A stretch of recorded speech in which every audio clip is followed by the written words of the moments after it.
dagaalada markay bilowdeen anaga ciyaalaha iskoolkan dhiganay and it was the worst day. Sometimes it's fun ciyaala taa maanta iskool ma jiro lagu dhahay dagaal bilowda guriga joogna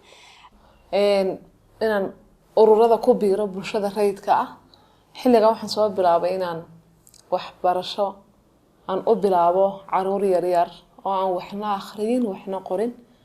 meel yar warshada badarka ayaan ka shaqo bilaabay xisaabiyaan ka ahaa waan ka wareegay waaxda canshuuraha ee dawladda hoose Muqdisho in aan jaamacadda tago oo professor Talyaani oo aan markaas u ahaa assistant oo aan jaamacadda kala shaqeynayay iyo shaqadii isbitaalka shaqadeedii ugu badneed oo Soomaaliya gudaheeda ah taas ayay ahayd oo waqtigaas aan ka shaqeynayay shaqooyinka aan u hayo Somaliland ama aan ka wado halkan dalka gudihiisa waxyaabaha ugu muhiimsan waxa kamid ah arrimaha bulshada waxaan ahaa macallimad baan ahaa biology major biology minor chemistry baan ahaa macalliniman ka bilaabay aniga shaqadeedii horta anigu waxaan ku dhashay magaaladan Xamar waa ku koray waa ku barbaaray iskoolan ku dhigtay waa ku guursaday waa ka shaqeeyay business aan ka galay waxaan kamid ahay golaha sare ee hoggaanka ururada dhalinyarada Soomaaliland ay ku midoobeen oo Soonya la yiraahdo Kanada waxaan ku noolaa muddo aad u far badan ilaa 1987 halkaas oo aan shaqooyin kala duwan aan ku soo qabtay markaa ka bacdi ayaa aan waxaan noqday minister January 28keedii lagu magacaabay jagadan amniga aad u sugnaa cabsi ma jirin macnaha waxa aad rabto inaad qabato meel walbaad ku qaban kartay adigoon wax cabsi ah iyo wax ilaala iyo waxba u baahneen isbitaalka habeenkii waxaan gali jirnay waardiye saqdhaxa yaan isbitaalka joogi jirnay waqtigaas aad ka bixi jirtay macnaha waxay ahayd wadanka waxa jira amni fiican xitaa ka hor tan tusaale ku soo qaaday ololaha horumarinta reer miyiga waxaan xasuustaa anagoo gabdho yar baadiye inaan joognay macnaha cabsi ma jirin amniga waa waxyaabaha ugu muhiimsan qofka markii amniga la xadido waxa aad qaban kartid waa xadidan yahay hadda waqtigan aan soo noqday waxaan arkay wax badan oo aan ku fakarayay oo la qaban karo wadama aan Soomaaliya ahayn aan ka qabtay aan islahay waa wax la qaban karo waxaad arkaysaa caqabada ku hortaagan inaad sameyn karin wax walba siday ahaayeen inaadan u sameyn karin oo ay jirto caqabadii amniga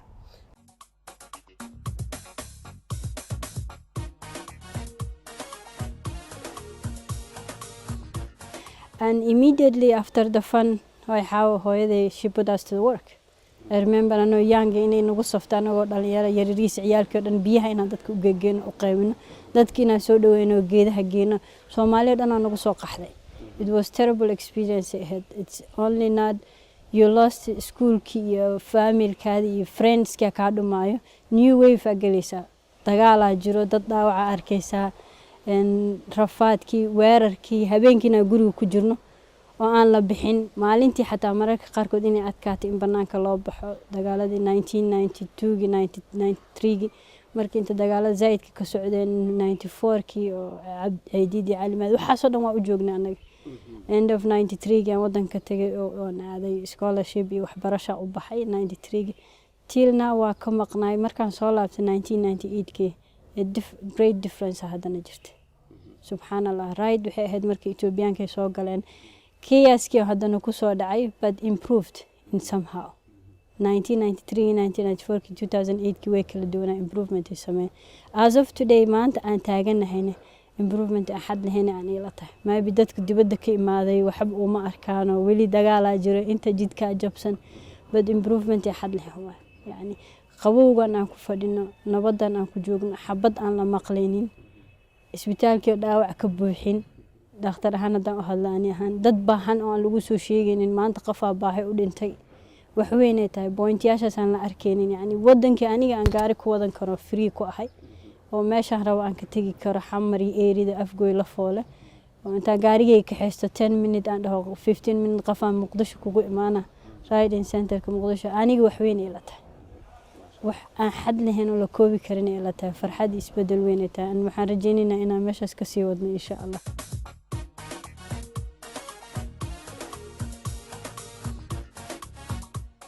Puntland markaan soo aaday waxaa dhacday halkaan aan imi Garoowe Puntland markaas dugsiyo sare ma lahayn dugsi sare ma lahayn waxaa jiray dugsiyo sare alwaaxa iyo jiray iyo dugsiyo carabi ku baxa oo qaar carab masaariya dhigto qaar Soomaali dhigto laakiin carabi ku baxa ayaa jiray public schoolskan waaba la deganaaba oo dadkii refugee ah oo xamar ka soo qaxay iyo gobolada kale ka soo qaxay ayaa deganayd waxa dhacday marka dugsiga sare Gambool baa halkaan maxay ahayd la deganaa dugsiga sare Gambool hadii la deganaa waxaan maalintii dambe haddana waa isku nimid waxaan la yiri waxaan dhahnay war dugsi sare aan furno macallimiin aan nahay in fact masters markaan weeyay focuskay wuxuu international development khaas ahaan gender and development markasta waxaan rabay inaan Afrika ku soo noqdo aan maaragtay hamigaygu ahaa khaas ahaan Soomaaliya inaan dib ugu soo noqdo dadkii wax bartay oo Soomaaliyan ka mid ahaa marka in wadankii dib u dhiskiisa aan ka qayb galo nabadeynteeda aan ka qayb galo marka ilaa iyo October 2000 ilaa iyo laga gaarayay January 2014 shaqooyin kala duwan baan qabtay mar waxaan u shaqeeyay international organization yiraahdo Diaconia ilaa 2006 haddana UNDP baan shaqo ka bilaabay 3 sano ilaa 2009kii ka bacdina urur liira FAWS Soomaaliya FAWSOM markii la soo gaabiyo oo liira Forum for African Women Education List chapterkiisa Soomaaliya ayaan Pan African Organization ayaan asagana 3 sano u shaqeeyay 2009kii ayaan waxaan u soo wareegay wasaaradda waxbarashada baan u soo wareegay wasaaradda waxbarashada markaas waxaa joogay muxuu ahaa ninka la dhigay Juxa baa joogay ayaan ku soo wareegay aniga waxa la ii dhiibay department oo waxa la sameeyay oo horumarinta waxbarashada gabdhaha ah ayaa la sameeyay marka waxa la yiri maadaama ay Faadumo ay dugsi sare ka soo wareegtay yani qof uga experience badan gabdho iyo waxbarasho ma jirto aniga la ii dhiibay meesha departmentigii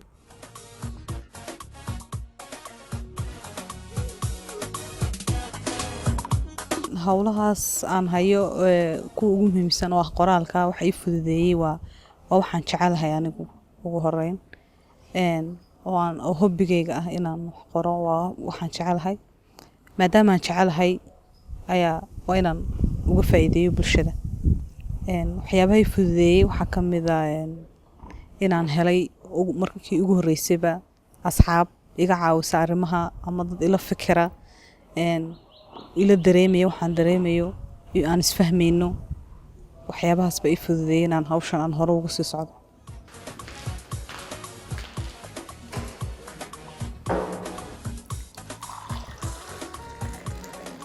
marka waxaan ku biiray civil society-ga ama ururada bulshada rayidka ah waxaan hawlo bilaabay urur dhalinyaro oon barnaamijyo fara badan ka soo qabanay oo dhammaan ku saabsan sidii dhalinta horumarkooga wacyigooga hamigooga iyo hiigsigooga kor loogu qaadi lahaa ayaan ka soo shaqeynayay in muddo ilaa hadda tiibaa soo socotay oon maanta ku dhex jira oo kolbo albaab kale ii furayso kolbo jaranjaro kaloo kasii sareysa aan uga gudbaya ilaa maantana aan ku jira oo maanta badanka hawlaha kale mutadawacnimada aan qabto shaqadayda aan ka shaqeeya ay tahay sidii dumarka loo horumarin lahaa nafahooga dhaqaalahooga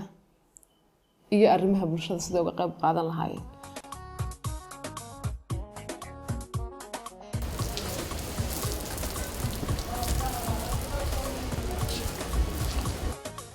shirka arkaan imid waxaan soo noqday xildhibaan kootadii gabdhaha la siiyey oo 20 kursi ahayd ayaan mid ka soo helay wax xamara imid anoo ordayaan imid xamartii hoteelkii hore oo aan lahaa jirnay waa jajabay haddana isagana dagaal korkiisa ku dhaco waa burburay meeshaan hadda aan deganahay soo degnay halkaana haddana hoteelka camirta aan ka samaystay hoteelka anoo haysta shaqadeydii maxay ahaaday baarlamaankana ku jira ayaan la soo gaaray ilaa waxaan halkaan joogay 2008 dagaalkii oo Itoobiyaanka iyo dhibaatada weyneed oo maxaakiimta iyo markay dhacdo hooyaday jirna anigoo hayay aan go'aan waxaan ku gaaray haddana inaan iska guuro iska carro waa guuray waxaan tagay Dubai ayaan tagay Dubai aan ku maqnay muddo laygaba tirtirin baarlamaanka wali waa iskaga dhex jiraa anoo ka maqan soo noqodkayga markaan soo noqdo waxaan ku soo aaday iyadoo mar labaad haddana baarlamaanka la isdooranayo doorashadii kale haddana aan ku soo baxay horta saas waay karyeerka siyaasadda. ilaahay wuxuu xugmiyey inaan soomaaliya dib ugu soo laabto oon ku soo laabto dowr ka duwan dowrkayga dhakhtarnimada, oon ku soo laabto anigoo ilaahay ii gartay in aan ka qayb noqdo dadkii go'aamada gaaray ama golihii wasiirada inaan ka mid noqdo. marka ma sahlanayn, waxay ahayd sanadkii 2010 dhammaadkiisii ilaa sanadkii 2011 way adkayd oo duruufta aad way u adkayd lianno ani horey siyaasadda uguma jirin, wadcigana wuu adkaa. laakiin waqtigaas yarka ah ilaahay wuxuu noo fududeeyey wixii aan islahaa markaas waa muhiim. waxaan joogay wasaaradda haweenka iyo arrimaha qoyska, waxyaabihii aan isdhihi karay dumarka inay muhiim u yihiin inaan xoogga saaray. dumarka si ay ku gaaraan waxaa aad looga hadlaa ka qaybgal siyaasadeed, laakiin qofka inuu siyaasad ka qaybgalo waa in la diyaariyaa. marka ani waxaa aad muhiim iila ahayd in gabdhaha wax la baro. haddii gabadha aad wax barto waxaad u diyaarisay jid, markaas waa jidkii ay siyaasad ku aadi lahayd. kuraas fara badan oo kala nooca ayaan baarlamaanka dhexdiisa ka soo qabtay. tan ugu muhiimsan waa hadda taan haayo oo ah dib u eegista muxuu ahaa dastuurka guddiga guddoomiye inaan ahay ayaa ugu importantiisa ilaa hadda wixii aan soo qabtay. intaas waa waxbarashadaydii, waa siyaasaddii, waa ganacsigii. laakiin waxaan idinka iloobay inaan hooyo ahay, inaan xaas ahay. aniga markaan yaraa hooyaday waxay aad u jeclayd inaan wax barto. hooyaday ayada fursad tii aniga aan helo kale ma helin, laakiin waxay heshay fursad ilaa elementaar inay dhigato iskoolaadkii talyaaniga oo macnaha xoogaa carabi iyo xoogaa talyaani ayay taqaanay.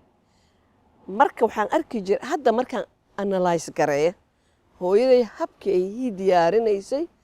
waxaan dareemayaa riyadii ayada ay xaqiijin weysay inay i aragto aniga dhexdeyda ka aragto. waxaan xasuustaa hooyaday anigoo yar oo 5 sano jira oo dugsi dhigto, laakiin xataa weli biramada la isoo qorin gurigay waxay ku bari jirtay. carabiga ugu horreey aan barto macallinkama baranin.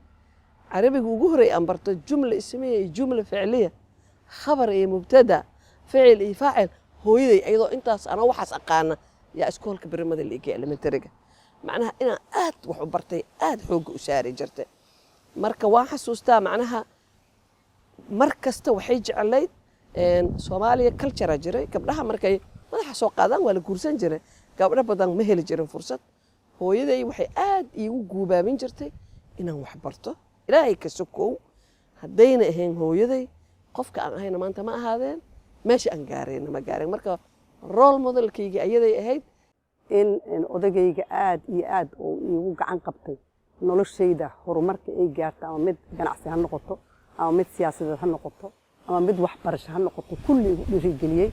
oo yacni nin Soomaaliyeedoo noocaasaba uusan badnaynba, aad iyo aad yacni weligiis qalbi jab igu ridin. wax kastoo aniga aan suubiyo go ahead waa samayn kartaa, orod meesha ka carar.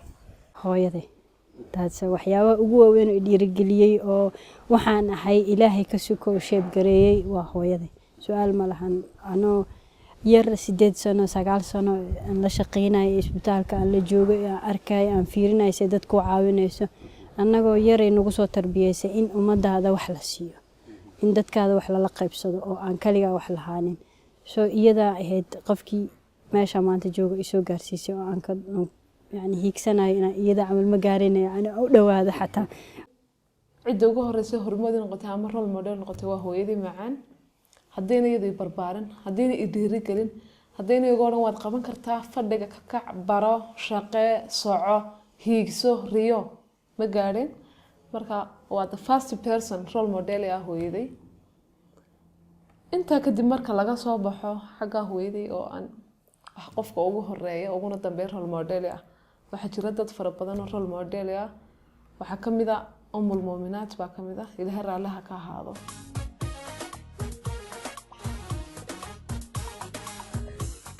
haween badan oo soo halgabay baa jiray xawataakii ay ka mid yihiin oo mataqaana xornimadii maaragtay wax ka doonay, haweenkii dahabkooda iibiyey maaragtay, haddana recognition fara badan kama aysan helin. waa intii ku horeysay kacaankii dowladda kacaanka ahayd. recognition badan ma laha oo haweenkii taariikhda marka laga sheekeynayo taariikhdaba kuma jiraan siyaasadda qaybtay kasoo qaateen xurmadoonka qaybtay kasoo qaateen ama qaybta ay bulshadaba ka yihiin runtii xataa markii la fiirshay dhinaca baadiyaha iyo wax lamida waxaa hortaagan hadday noqoto hablaha ugu horeyn hablaha oo aan marka hore xaqiiqsaneyn awoodooda ku jirta gudaha dhinaca kale marka la eegana bulsho ahaan hablaha bulshadeena berigii hore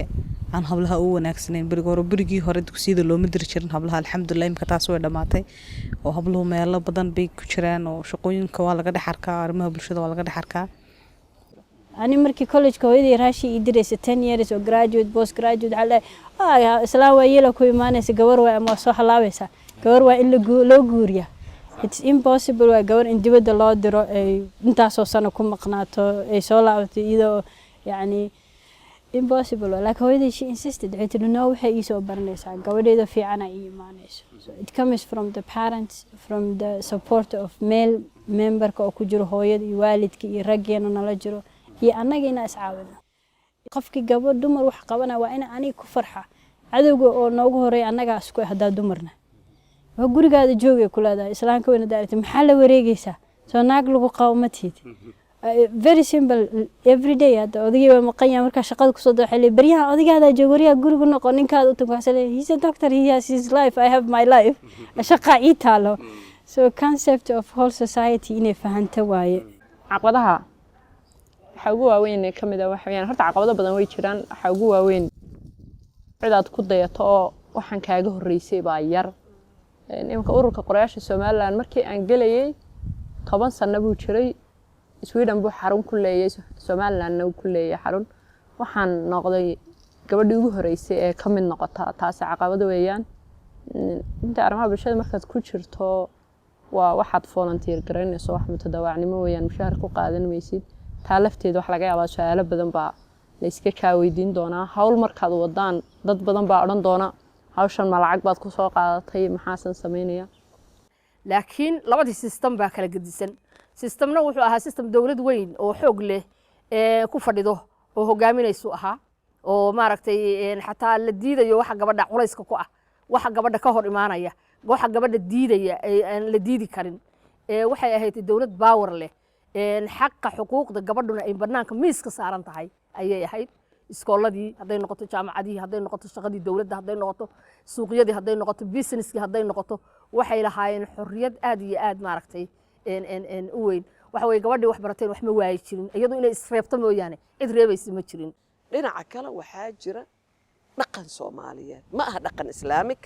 waa in la kala saaraa wax waa wax Soomaali waxna waa wax islaam dhaqanka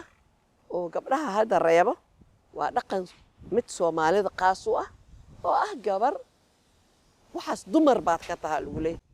xitaa micnaha arrimaha qaarkood maxaa ku soo dhaxgalay dumar baad ka tahay yani waa culture Soomaaliyeed لأنه إسلام إنه إنه وحن كفهمنا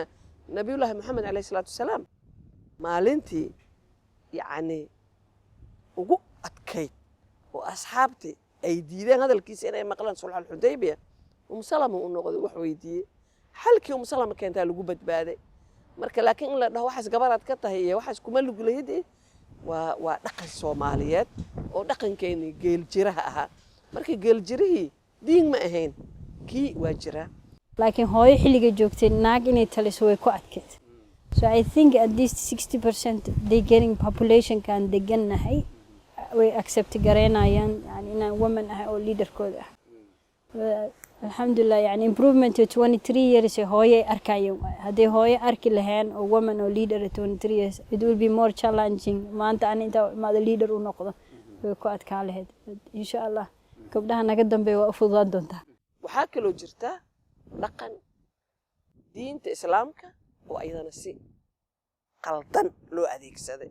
oo si qaldan markii loo adeegsaday gabadha loo tusay waxan inay dambi tahay macnaha waa la yaqaanaa wixii dambi ah iyo waxaan dambi ahayn laakiin qofka muslimka hadii wixii lagu cabsi geliyo waa inuu gadaal u istaaga marka caqabadahaas oo badan oo isku biiray ayaa gabdhaha hortaagan mushkilad kale dumarka haysata waxa weeyaan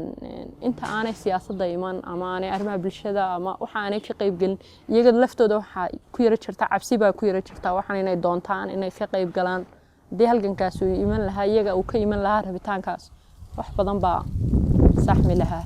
marka improvement way sameynayaan ha yaraado socodku soconaya ha yaraado halkay haydeen isbedel weyn dhaco marka dadka aan la dhiil gareena waa dad hooyada la dhiil gareen jira yani guddiga hadday noqoto deegaanka hadday noqoto dariskii marka network hooyo sameysaa jira xiriir laalma kala maarmo geedkan aan fadhino kala la fadhiistaa dadkii quraca la fadhiisanaysa hooyada odayaasha la shiraysa deegaanka aniga ilama shiraysa hooyada ugu la shiray cunuga iyo arkaan waa dhalinyartay leeyihiin habarta markay timaadaan la hadleena adeer anaa jooga ani la dhiil gareeda ay baantay may hooya ila hadlisii so the challenge of being young taasay ku dhib badan tahay laakiin my generation iyo dhalinyaradii hooyo waxaan ugu nasiib badanahay iyaday arkeen oo dumar ah oo leader ah marka ani way ila qabsadeen dhalinyaradii oo age-kayga ahaa iyo kuwa iga yaraa iyo kuwa waxyar iga roonaay they respect waxay ii siinayaan yani respect weyn ii siinayaan inaan leaderkooda ahay Soomaalidu dhaqan bay lahayd dhaqankii Soomaalida jira ka ugu weyn waxyaabo kale way jiraan caqabado kale dhaqanka ugu weyn waxa weeyaan ka qabiilka ama habka ay Soomaalidu wax u qaybsato tusaale ahaan maanta haday gabadh istiraahdo waan sharaxanahay ama dawladda hoosaan sharaxanahay ama waxaan sharaxanahay baarlamaanka waxa laga yaabaa waa hooyo gabadhaasi reer bay ka dhalatay reerna way u dhaxaysa labadii reer bay ku dhex dhimanaysaa marka reerkii ay ka dhalatay wuxuu leeyahay tii orad reer baad u dhaxday iska soo sharax kii ay u dhaxdeen wuxuu leeyahay reer baad ka dhalatay labadii bay ku dhex dhimanaysaa caqabada ugu weyn ee gabdhaha hortaagan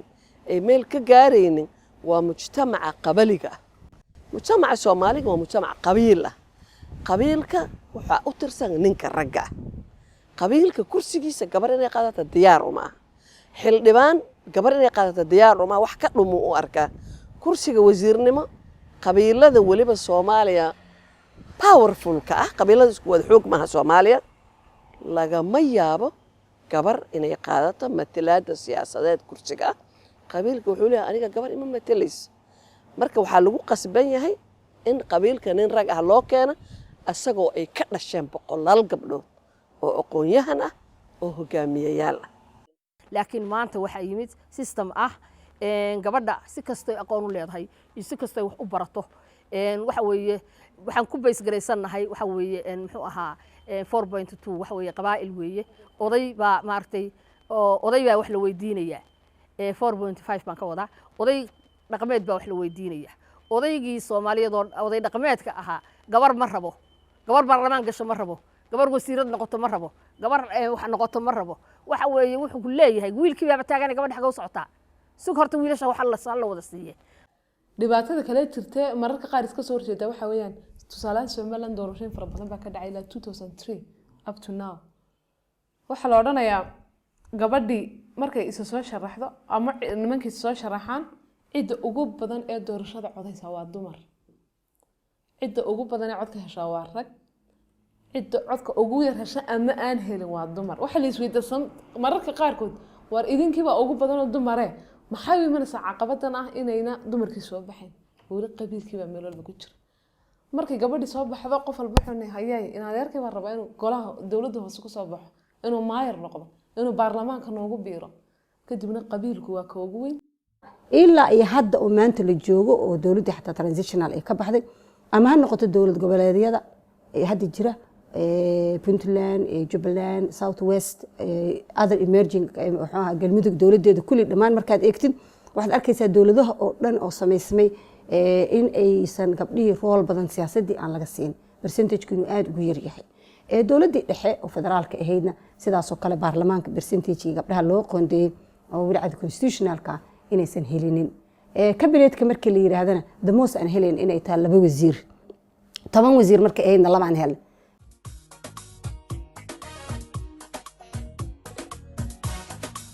burburkii anu hadda waxaan dhihi karaa markaan isbarbar dhigo gabdhaha dhanka xitaa umaanaan firfircoonayn waxa siyaasadda la yiraahdo iyo ka hadalkeeda hadda aniga ku doonay wax siyaasad la yiraahdo ma anoo ardayada anoo shaqeynaya bana siyaasadda macnaheeda aan fahamsanayn haddeer gabdhuhu 100% ama dhihi kara laakiinse badanaa horta waxay fahamsan yihiin waxaan lagaba hadlaayaba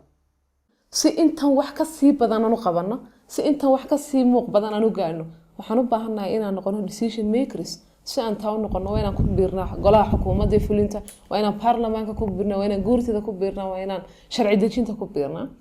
walow ay jiraan caqabado fara badan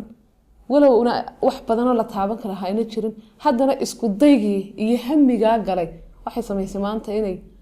haba yaraatee inay door ku leeyihiin xaggii heer qaran ama baarlamaan ha noqoto ama fulin ha noqoto shirkii labaad oo kaas ku xigay oo ahaay shirkii imbigaati ahay haweenka laftirkoodii aad diidoo dhaheen qoondadaas ma rabno waxaan rabnaa waxayna in qabiilka naloo ku dhex daro oo qabiilka aan ka soo qaadano kadibna qabiilkii awal 20 aan haysanay wax waa laga waayay qabaa'ilka waaba diideen inay wax bixiyaan Security Council 1325 waxa uu sheegaya sharcigaas UN-ka in laga qayb geliyo part of it noqdaan processkaas dhan oo nabadeynta ah oo inay agreementyada inay gabdho ka qayb galaan si gaar ah haweenkan in loo eego dhibaatadooda iyo protection sidii loo siin lahaa laakiin inay ka qayb galaan not only anaga victims ma nihin waa survivors way ayagu waa role waxay leeyihiin active role bay siyaasadda ku leeyihiin iyo nabadeynta haddaan haweenka qondo la siin oo dastuurka loogu dhigan qondo laawanku waa 150 wax ka badan waaye xuquuq intay raggu leeyihiin in la eg hadaysan in ka badan hadaysan lahayn in la egay leeyihiin marka hadaysan dhaqan noqonin oo aan dadka la barin in gabadha walaasha oo mataqaana adiga asaaga inta adiga xaq leedahay haddaan dadka la barin oo qondo jaal lagu bilaabin waxaan isleeyahay way sii cariiriyoobaysaa waa sii dhibaatoobi doontaa waxaan isleeyahay haddii la hadda axzaab ha la galo oo xisbiga laftirkiisa markii la gelayo aan lagula heshiin meeqa ii qoondaynay haweenku aysan dhihin imisaad ii ogoshahay inaan xisbiga ka dhex qaato haddaysan haweenku dhihin xataa adoo la shaqaynayso oo mashxaradiisa waxba lagu siinaynin marka waxaa loo baahan yahay in dhaqanka haweenku inay 50 iyo wax ka badan yihiin xaqna ku leeyihiin dalkan inta raggu ku leeyahoo kaleeto dhaqankaas tartiib in jiilka cusub jiilka hore xoogaa waa culays si loo dhacsiiyo laakiin jiilka cusub in la dhacsiiyo markii laga soo tago burburkii dhibaatada ugu weyneed waxay ku dhacday haweenka iyo caruurta haddana waxaa jiray ilaa dhowr iyo toban waxaa la isugu yimid maaragtay shirarkaas oo maaragtay nabadeyn ahaa haweenka mar walba lagama soo qayb geliyo waxaa dhici karta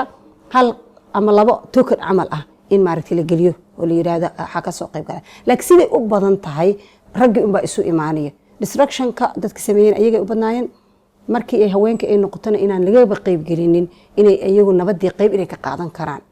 waxaan arki jiray oo aan aad uga xumaan jiray badanaa dumarka shaqo kasta way qabtaan ayagaa ka shaqeeya arrimaha bulshada meel walba iyagaa taagan intii wadanka burburay wax walba iyagaa qabanaya laakiin marka la imaado miiska wareegsan